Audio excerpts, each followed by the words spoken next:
Hello my dear students, welcome to the Shubh classes. आज हम start करने जा रहे हैं क्लास 10th की एनसीईआरटी बुक की एक्सरसाइज 10.2 क्वेश्चन नंबर 11। ओके, मैंने अपने प्रीवियस वीडियोस में क्वेश्चन नंबर 1 to 10 डिस्कस कर लिया था। आज हम लोग 11 to 13 की का डिस्कशन करेंगे। Okay, so let's start question number 11।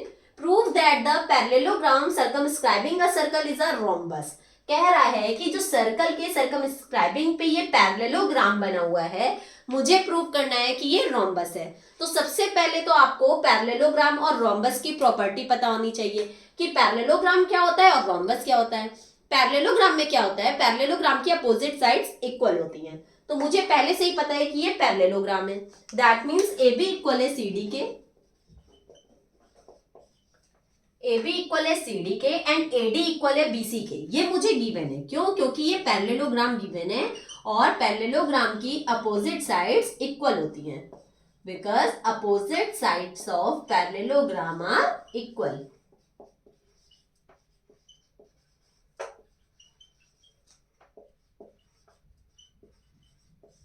Okay, तो देखो ये मुझे गिवन है, मुझे क्या प्रूव करना है कि ये रोम्बस है। रोम्बस की प्रॉपर्टी क्या होती है? रोम्बस में क्या होता है, ऑल साइड्स आर इक्वल। इसकी चारों साइड्स एक दूसरे के इक्वल होती हैं। तो किसी भी अगर टू एडजेसेंट साइड्स को हम इक्वल प्रूव कर लें, अगर ए बी को ए डी के इक्वल प्रूव कर लें, या फिर ए डी को डी सी के इक्वल प्रूव कर लें, या सी डी को बी सी के इक्वल प्रूव कर लें, या बी सी को ए बी के इक्वल प्रूव कर लें, तो हमारा ये रोम्बस प्रूव हो जाएगा। इसलिए क्योंकि अगर two adjacent sides equal prove हो गई, तो ये इसके इक्वल है, ये इसके इक्वल है, तो चारों साइड्स एक दूसरे के इक्वल हो जाएगी। ओके, तो हम स्टार्ट करते हैं। कोई भी एक एक्सटर्नल पॉइंट ले लें सबसे पहले। तो हमें पता है कि एक्सटर्नल पॉइंट से जो टेंजेंट जाते हैं वो इक्वल होते हैं बाय थ्योरम 10.2। ठीक है, तो डी क्यू इक्वल हो जाएगा डीपी के, यहां लिखो डी क्यू इक्वल होगा डीपी के, डी क्यू इक्वल हो गया डीपी के। अब देखो हमें इस बात का यहाँ ध्यान देना है, जो हम लोगों ने प्रीवियस क्वेश्चन में किसी तरीके का क्वेश्चन सॉल्व किया था, उसमें अगर मैंने इस साइड डी क्यू लिखा है, डी क्यू इस साइड लिखा है, तो इसी साइड हम क्या लिखेंगे, क्यू सी, ताकि जब हम ऐड करें तो ये डी सी बन जाए। तो डी क्यू के ही साथ हम क्या लिख लेंगे, सी क्यू। अब देखो ये सी क्यू किसके इक्वल होगा, सी आर के। ठीक है, अब इस साइड मैंने सी आर लिखा है, तो इस साइड सी आर लिखा है, तो सी आर के साथ क्या लिखेंगे, बी आर। अब ये बी आर इक्वल हो जाएगा बी एस के।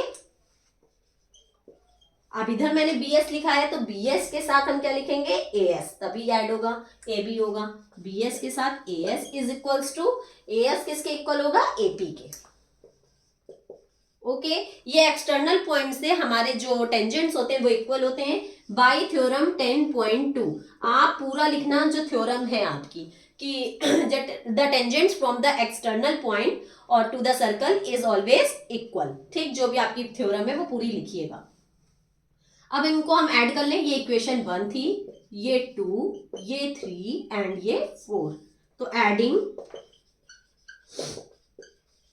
1, 2, 3 एंड 4, जब हम चारों को ऐड करेंगे तो D Q plus C Q, क्योंकि एलएचएस एक साथ ऐड होता है, plus B S plus A S is equals to DP plus C R plus B R plus A P.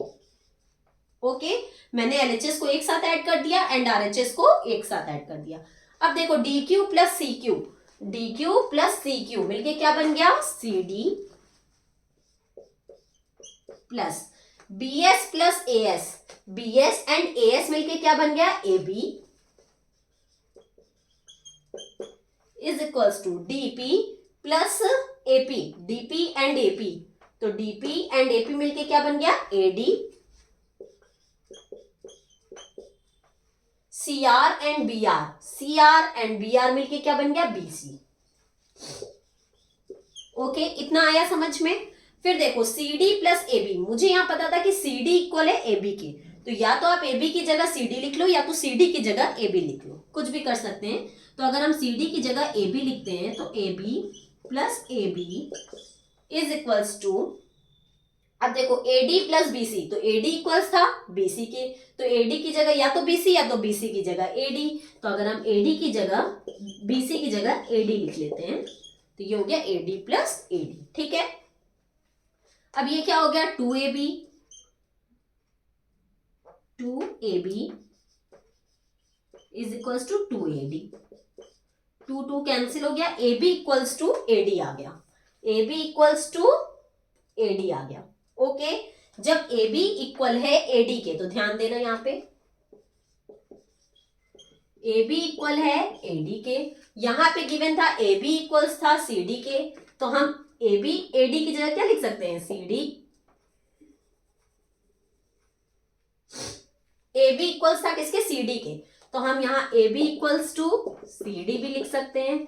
फिर देखो AD AB के इक्वल है और यहाँ AD किसके इक्वल है BC के, तो मतलब अगर AD AB के इक्वल है तो AD BC के भी इक्वल है, तो मतलब कि AD इक्वल हो गया BC के। ठीक, अब ध्यान दो AB इक्वल है AD के, AB इक्वल है CD के, तो AB equals to AD equals to CD, इतना तो समझ में आया। अब देखो AD इक्वल्स था BC के, तो AD BC के भी इक्वल होगा, चारों साइड्स एक दूसरे के इक्वल प्रूव हो गई। तो जब चारों साइड्स एक दूसरे के इक्वल प्रूव हो गई तो ये क्या हो जाएगा rhombus. Okay, now let's move on next question, that is question number 12। Question number 12 is a triangle ABC is drawn to circumscribe a circle of radius 4 centimeter. Circumscribe a circle of radius 4 centimeter, जिसमें जो radius है वो आपकी 4 centimetre given है। ये जो radius है ना आपकी, ये आपकी क्या गिवन है 4 सेंटीमीटर। ठीक है, such that the segments BD and DC is divided into which BC is divided by the point of contact D are of length 8 centimetre and 6 centimetre.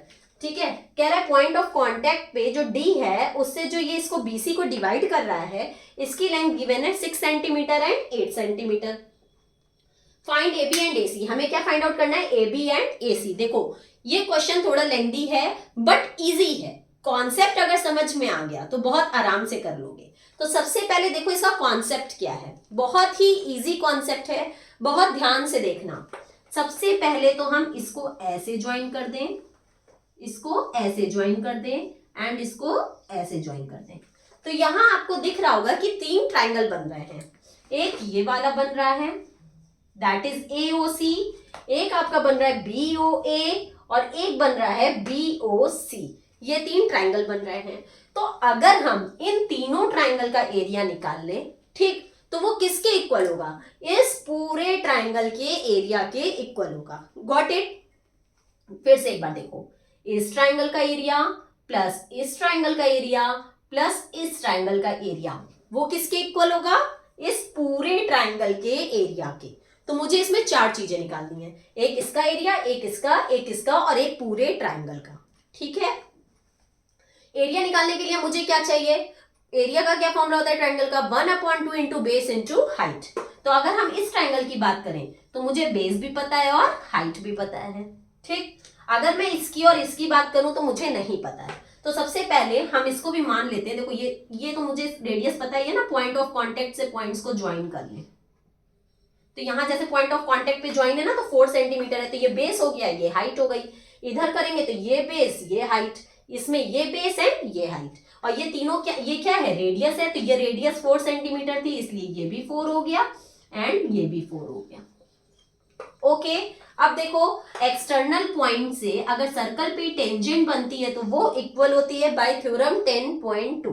तो अगर ये 6 सेंटीमीटर तो ये भी 6 सेंटीमीटर होगा, ये 8 सेंटीमीटर तो ये भी 8 सेंटीमीटर होगा। ओके, अब नेमिंग दे दो, ABC है, इसको ले लो D, अच्छा D यहां पे था, E एंड F ले लेते हैं, E एंड F। ओके, अब इसका मुझे नहीं पता है, तो अगर मैं इसे X मान लेती हूं, ठीक है, तो ये भी X हो जाएगा क्योंकि ये भी तो एक्सटर्नल पॉइंट से इस पे टेंजेंट ही जा रहा है। ठीक, तो सबसे पहले इसको नोट कर लो कि CD इक्वल होगा EC के, CD इक्वल होगा EC के कितने सेंटीमीटर, 6 सेंटीमीटर। बाई थ्योरम 10.2, आप पूरी थ्योरम लिखना। फिर बी डी इक्वल होगा बी एफ के, बी डी इक्वल होगा बी एफ के बाई 8 सेंटीमीटर, ठीक है, by theorem 10.2। And A equal होगा ए एफ के, ए इक्वल होगा ए एफ के एक्स सेंटीमीटर बाई थ्योरम 10.2। लेकिन आप यहां लिख लेना पहले, let A is equals to X centimetre. मैंने ए को एक्स सेंटीमीटर माना था, तो ए और ए एफ दोनों हमारे एक्स सेंटीमीटर हो गए।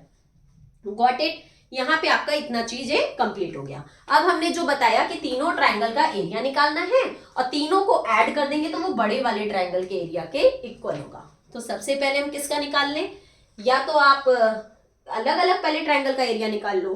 चलो यार, अलग अलग ट्रायंगल का एरिया निकालते हैं। तो angle AOC, triangle AOC, area, area of triangle AOC plus area of triangle AOC का हो गया BOC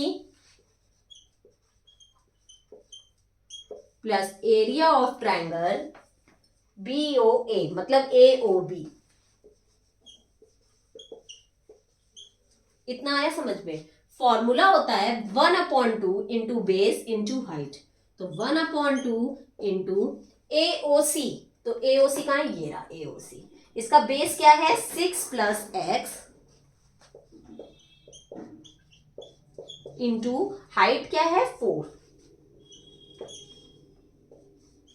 okay, plus area of triangle BOC, BOC में बेस क्या है? 6 प्लस 8 दैट इज 14। तो 1/2 into base into height, height तो 4 है ही, ठीक है, plus area of AOB, AOB की बात करें तो 1/2 इंटू बेस क्या है? 8 plus x, 1/2 into 8 plus x into height क्या है? 4। ओके, अब इसको सॉल्व कर लें। 2 2 जा 4, तो यहां आ जाएगा 6 प्लस एक्स इंटू 2 प्लस ये आ गया 2 7 जा 14, 7 4 जा 28 प्लस ये कट हो गया 2 2 जा 4, तो यहां आ गया 2 8 प्लस एक्स इंटू 2। ओके, अब इसको सॉल्व कर लो। 2 6 जा 12 plus 2x, 12 plus 2x plus 28 plus 8 2 जा 16 प्लस 2x। ओके, अब x x वाले को सॉल्व कर लेंगे तो 2x एंड 2x मिलके क्या हो जाएगा? 4x प्लस 12 28 एंड 16 को सॉल्व कर लेंगे तो 28 एंड 12 कितना होता है? 40, 40 प्लस 16 56। ओके, इसमें हमारा 4 कॉमन हो रहा है तो हम 4 कॉमन ले लेंगे, तो यहां बचेगा x प्लस 4 1 जा 4, कितना बचा? 1, 4 4 जा 16, 4x प्लस 14। ये जो तीनों ट्रायंगल के एरिया का क्या आ गया? सम आ गया, ठीक है। तो तीनों ट्रायंगल के एरिया का सम हम यहाँ कॉर्नर में लिख लेते हैं 4x प्लस 14, ठीक। अब हम क्या निकालेंगे? ये सम आपका किसके इक्वल होगा? पूरे ट्रायंगल के एरिया के। तो अब हम पूरे ट्रायंगल का एरिया निकाल लें, ठीक है। तो स्टार्ट करते हैं पूरे ट्रायंगल का एरिया निकालने के लिए। तो पूरे ट्रायंगल का एरिया हम किससे निकालेंगे? हीरोन्स फॉर्मूला से। क्यों? क्योंकि इसमें हमें साइड्स नहीं गिवन है ना, हमें ये पता है कि इक्विलेटरल है या आइसोसेलेस है, कौन सा ट्रायंगल है, हम किसका फॉर्मूला लगाएं, इसलिए हम हीरोन्स फॉर्मूला लगा लेंगे, ठीक है।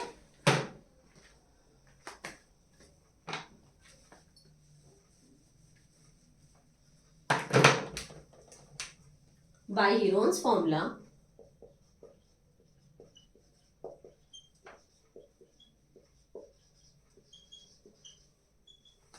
एरिया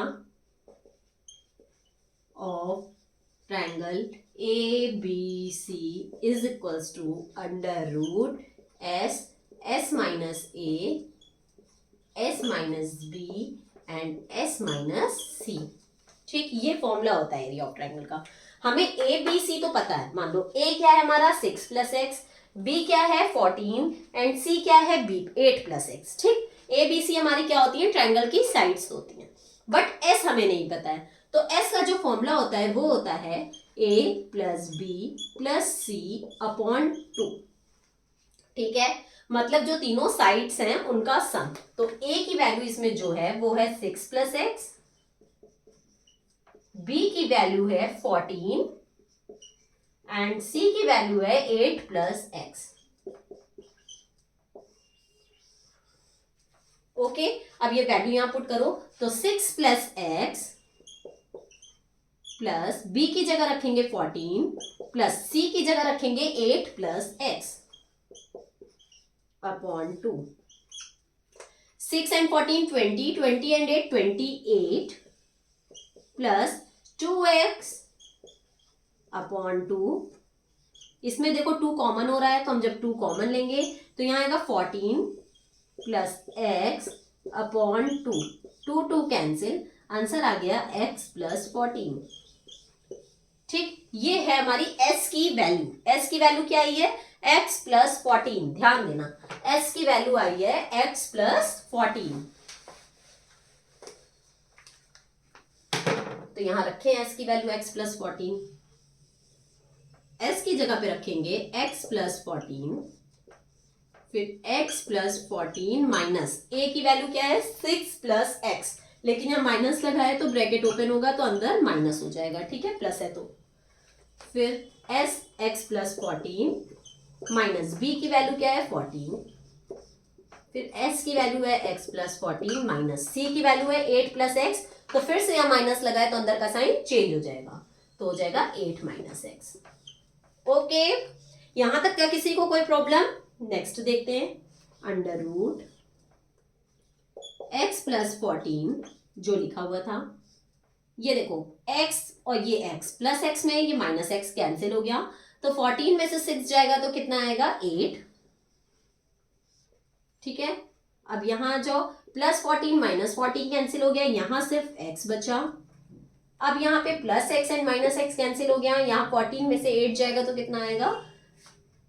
6 आएगा। ठीक, अब इसको सॉल्व कर लो। 8 6 48 X under root X plus 14 और ये आ गया 48 एक्स। ओके, इसके अलावा तो कुछ सॉल्व हो नहीं रहा है, तो ये हमारा पूरे ट्राइंगल का एरिया आ गया। और इस पूरे ट्राइंगल का एरिया किसके इक्वल होगा? इस पूरे ट्राइंगल का एरिया इन तीनों ट्राइंगल के एरिया के सम के इक्वल होगा, और उसका सम कितना आया था? 4x plus 14।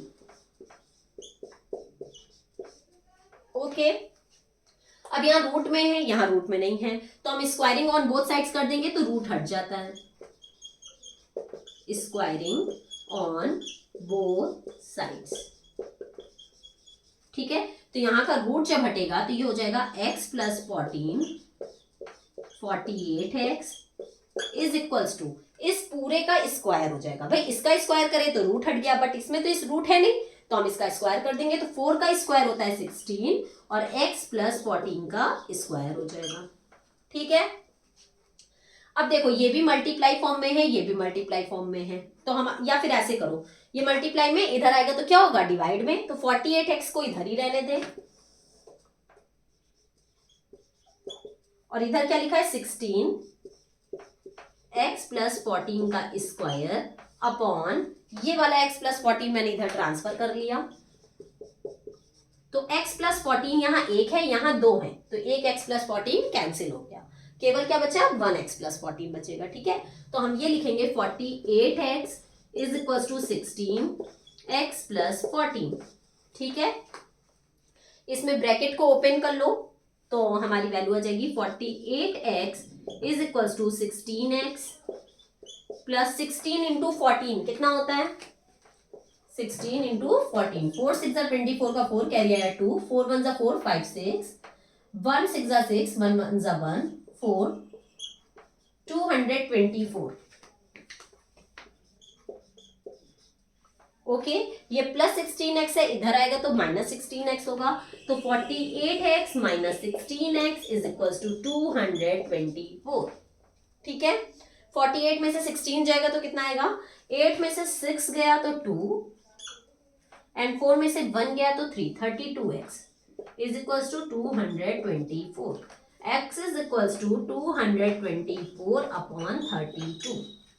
इसको सॉल्व कर लो 4 8 जा 32, 4 5 जा 20, 2 बचा, 4 6 जा 24, 8 7 जा 56। x की वैल्यू आ गई 7। x की वैल्यू क्या आ गई 7। हमें क्या फाइंड आउट करना था, ए बी और ए सी की लेंथ फाइंड आउट करनी थी। ठीक है, तो इधर देखो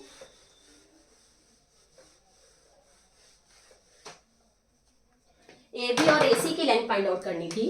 तो ए बी जो है हमारा वो क्या था, ए बी है 8 प्लस एक्स, 8 प्लस एक्स, तो 8 प्लस एक्स की वैल्यू कितनी आई है 7, तो आ जाएगा 15 सेंटीमीटर। ये तो हो गई ए बी की लेंथ। और ए सी की लेंथ निकालनी थी, ए सी है हमारा 6 प्लस एक्स, तो 6 प्लस एक्स की वैल्यू कितनी आई है 7, तो 6 एंड 7 13 सेंटीमीटर। एसी की लेंथ कितनी आ जाएगी 13 सेंटीमीटर। ओके, क्वेश्चन लेंथी था लेकिन बहुत इजी था। पूरे ट्रायंगल का सम वो इक्वल होगा इन तीनों ट्रायंगल के सम के। ठीक, मैंने इसको सॉल्व कर दिया और हमारा आंसर आ गया। ओके, सो लेट्स स्टार्ट और next question, that is question number 13। Question says prove that opposite sides of quadrilateral circumscribing a circle subtend supplementary angles at the center of the circle। इसमें क्या कह रहा है, जो ये क्वाड्रिलेटरल है इसकी अपोजिट साइड्स मिलकर सेंटर पे 90 डिग्री 180 डिग्री का एंगल बना रही है। सप्लीमेंट्री एंगल्स मतलब 180 डिग्री। ठीक है, तो माना ये सेंटर है, मैंने ये फिगर पहले से बना रखा है। अब इसको हम क्या करेंगे, ज्वाइन कर देंगे ऐसे ऐसे। ठीक है, और साथ में इसका पॉइंट ऑफ कांटेक्ट भी। एक मिनट को, पॉइंट ऑफ कांटेक्ट अभी हम बाद में ज्वाइन करते हैं, पहले हम आपको समझाते हैं। अपोजिट साइड्स मिलके, जैसे ये अपोजिट साइड एंड ये अपोजिट साइड, तो ये दोनों अपोजिट साइड जो सेंटर पे एंगल बना रही है, इन दोनों का सम 180 डिग्री होना चाहिए, ये प्रूफ करना है। या फिर इन दोनों का सम 180 डिग्री होना चाहिए, ये प्रूफ करना है। ठीक है, इन दोनों का सम 180 डिग्री या फिर इन दोनों का सम 180 डिग्री, मुझे ये प्रूफ करना है। अब हम देखो इसको ज्वाइन कर दें जो पॉइंट ऑफ कांटेक्ट है उससे, ठीक इस तरीके से, और हम इसकी नेमिंग दे दें तो 1 2 3 4 5 6 7 एंड 8। हमें देखो प्रूफ क्या करना है, अभी मैंने बताया इसका सम और इसका sum, that is 1 + 2 and 6 + 5। Angle 1 + 2 plus angle 6 plus angle 5 is equal to 180 degree, और एंगल 3 + 4 और एंगल 7 + 8, एंगल 3 + 4 एंड 7 + 8, इनका सम 180 डिग्री। इसमें से कोई भी एक प्रूफ कर ले तो हमारा काम हो जाएगा। ठीक है, तो देखो सबसे पहले अगर हम इन दोनों ट्रायंगल को कॉन्ग्रुएंस प्रूव करें, ध्यान देना, अगर हम इन दोनों को कॉन्ग्रुएंस प्रूव करते हैं तो सीपीसीटी से एंगल 1 इक्वल हो जाएगा एंगल 2 के, जिससे मुझे कोई फायदा नहीं हुआ क्योंकि देखो यहाँ 1 × एक ही साथ चाहिए, 1 × मुझे एक ही साथ चाहिए। तो हम ऐसा लें जो इसमें और इसमें एकदम अलग है, तो 1 और 3 ले सकते हैं। तो 1 और 3 हम ले नहीं सकते क्योंकि बहुत दूर दूर है। 1 एंड 4 भी नहीं ले सकते, वो भी बहुत दूर है। 1 एंड 8, ये देखो 1 एंड 8 आसपास है, तो हम इन दोनों को कॉन्ग्रुएंस प्रूव कर लें तो हम क्या कर सकते हैं, 8 की जगह पे क्या कर सकते हैं 1 लिख सकते हैं, क्योंकि जब एंगल 1 एंगल 8 के इक्वल आ जाएगा तो हम 8 की जगह पे 1 लिख लेंगे। ठीक, तो हम 1 एंड 8 इन दोनों को कॉन्ग्रुएंस प्रूव कर लें। तो इन दोनों को कॉन्ग्रुएंस प्रूव करने के लिए हम लिखेंगे इन ट्रायंगल पीओडी, अभी आपको अच्छे से समझ में आ जाएगा जब जैसे जैसे सॉल्व होगा, एंड एसओडी, नो हाँ एसओडी। ठीक है, इसमें हम क्या लेंगे, देखो हमारा जो ओपी इक्वल है वो इक्वल हो जाएगा ओएस के, इन दोनों ट्रायंगल में ओपी इक्वल हो जाएगा ओएस के radius of the circle, OP equal होगा ओएस के radius of the circle, and OD common होगा, इसमें भी ओडी है एंड इसमें भी ओडी है। ठीक, तो ओडी इक्वल हो जाएगा ओडी के कॉमन, एंड इस एक्सटर्नल पॉइंट से डीपी इक्वल हो जाएगा डीएस के, क्योंकि एक्सटर्नल पॉइंट से जो हमारी सर्कल पे टेंजेंट जाती हैं वो इक्वल होती हैं बाय थ्योरम 10.2, तो डीपी इक्वल हो जाएगा डीएस के बाय थ्योरम 10.2। ठीक है, हमारा एस एस एस कॉन्ग्रेंसी से ट्रायंगल पीओडी कॉन्ग्रेंस हो जाएगा एसओडी के। ओके, जब ये पीओडी एसओडी के कॉन्ग्रेंस प्रूव हो गया तो एंगल 1 इक्वल हो जाएगा एंगल 8 के बाई CPCT। ओके, इसी तरीके से हम 7 को 6 के इक्वल प्रूव कर लेंगे, ठीक है, और 6 को 5 के इक्वल तो प्रूव करने से कोई फायदा है नहीं, देखो 6 और 5 एक ही में है ना, तो हम 7 को 6 के इक्वल प्रूव कर लेंगे, 5 को 4 के इक्वल प्रूव कर लेंगे एंड 3 को 2 के इक्वल प्रूव कर लेंगे, ठीक है। तो सेम सिमिलरली है, इन दोनों को कॉन्ग्रेंस प्रूव करो, इसको इनको, तो सेम ही आएगा। तो हम सिमिलरली लिख के, अब हम इतनी बार कॉन्ग्रेंस तो प्रूव करेंगे नहीं, तो हम सिमिलरली लिख के इनको इक्वल प्रूव कर लेंगे। एंगल 7 इक्वल हो जाएगा एंगल 6 के, ऊपर से चेक भी करते जाना, देखो 7 इसमें है 6 इसमें है, ठीक है। 5 इक्वल हो जाएगा 4 के, 5 इसमें है 4 इसमें है, एंड 3 इक्वल हो जाएगा 2 के, 2 इसमें है 3 इसमें है, ठीक है। एंगल 3 इक्वल हो गया एंगल 2 के। Got it. अब हम क्या करेंगे, इन चारों को ऐड कर लेंगे, ठीक है। तो चारों को क्या ऐड करेंगे, ऐसे ऐड करो, हमें पता है कि पूरे इसका सम, पूरे कंप्लीट एंगल का सम कितना होता है 360 डिग्री, ठीक है। The sum of complete angle is 360 degree. Complete angle is equals to 360 degree. So angle 1 plus 2 plus 3 plus 4 plus 5 plus 6 plus 7 plus 8 is equals to 360 degree, ठीक है। अब हम यहां से देख के लेंगे, हमें 1 चाहिए, 2 चाहिए, 6 चाहिए एंड 5 चाहिए। ध्यान देना, 1 चाहिए, 2 चाहिए, 6 चाहिए एंड 5 चाहिए। तो बाकी को हम चेंज करें, ये 1 चाहिए ही, 2 चाहिए ही, 3 नहीं चाहिए, तो 3 नहीं चाहिए तो 3 किसके इक्वल है 2 के, और 2 मुझे चाहिए ही, तो 3 की जगह पे हम लिख सकते हैं 2। 4 नहीं चाहिए, 4 किसके इक्वल है 5 के, और मुझे 5 चाहिए ही, तो 4 की जगह पे 5, और ये 5 है ही, ये 6 चाहिए ही, फिर 7 नहीं चाहिए तो 7 की जगह पे लिख सकते हैं 6, और 8 नहीं चाहिए तो 8 की जगह पे लिख सकते हैं 1 is equals to 360 degree. Okay, अब देखो ये एंगल 1 एंड ये एंगल 1 मिलके 2 angle 1, 2 angle 2, 2 angle 5 and 2 angle 6 is equals to 360 degree, ठीक है। इन सब में 2 है तो हम 2 कॉमन ले लेंगे, तो आ जाएगा angle 1 plus angle 2 plus angle 5 plus angle 6 is equals to 360 degree. और ये 2 यहाँ मल्टीप्लाई में, इधर आएगा तो डिवाइड में हो जाएगा, तो ये मल्टीप्लाई में था, इधर आया डिवाइड में, और ये कैंसिल हुआ तो आ गया 180 डिग्री। ये देखो angle 1 plus angle 2 plus angle 5 plus angle 6 is equals to 180 degree, हमारा प्रूव्ड हो गया, ठीक है। बहुत ही सिंपल क्वेश्चन था, बस एक एक स्टेप को अगर हम ध्यान से सॉल्व करें तो सर्कल चैप्टर बहुत ही इजी है। बस थोड़ी 2 थ्योरम आपको दिमाग में रखनी है, और इसके अलावा जो भी क्वेश्चन में कह रहा है उसके हर एक पॉइंट को बहुत धीरे धीरे स्टेप बाय स्टेप अगर सॉल्व करोगे तो कोई प्रॉब्लम नहीं होगी। इसके बाद भी अगर आपको कोई डाउट हो रहा है तो आप कमेंट सेक्शन में जाके मुझसे अपने डाउट्स क्लियर कर सकते हैं, ठीक है। और नीचे डिस्क्रिप्शन बॉक्स में एक लिंक गिवन है, वहां पे जाके प्ले स्टोर से शुभ क्लासेस ऐप इंस्टॉल करके आप मेरी लाइव क्लासेस भी ले सकते हैं, ठीक है। यहाँ पे आपकी एक्सरसाइज 10.2 खत्म होती है, साथ ही साथ ये चैप्टर भी खत्म होता है, ठीक है। अब हम लोग अपनी नेक्स्ट वीडियो में नेक्स्ट एक्सरसाइज के साथ मिलेंगे, और वीडियो को लाइक सब्सक्राइब एंड शेयर करना मत भूलिएगा। Good bye, take care.